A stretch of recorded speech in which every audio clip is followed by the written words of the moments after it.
ఇక ప్రజల మధ్యన చుచ్చుపెట్టే పార్టీ బీజేపీ అని మాజీ మంత్రి జగదీష్ రెడ్డి అన్నారు.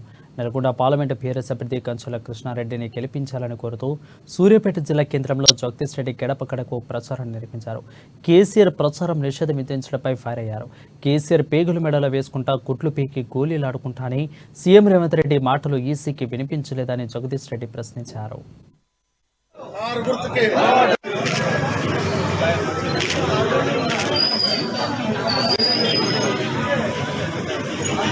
సందర్భాన్ని ఇది ఇద్దరు మోడీ రేవంత్ రెడ్డి ఇద్దరు కుటుంబ భాగంగా జరిగిందనే విషయంలో సందేహం లేదు.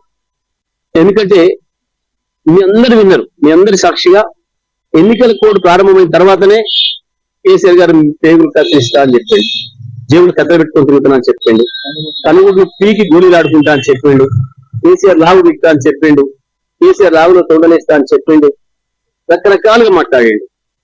ఇంకా ఏ ఒక్కటి కూడా ఎన్నికల కోడ్లో లేనట్టు, ఏ ఒక్కటి కూడా అసభ్యకరమైనది కానట్టు, ఏ ఒక్కటి కూడా మనుషులు అవమానించేది కానట్టు మరి ఎందుకు కనబడతలేదు ఈసీకి?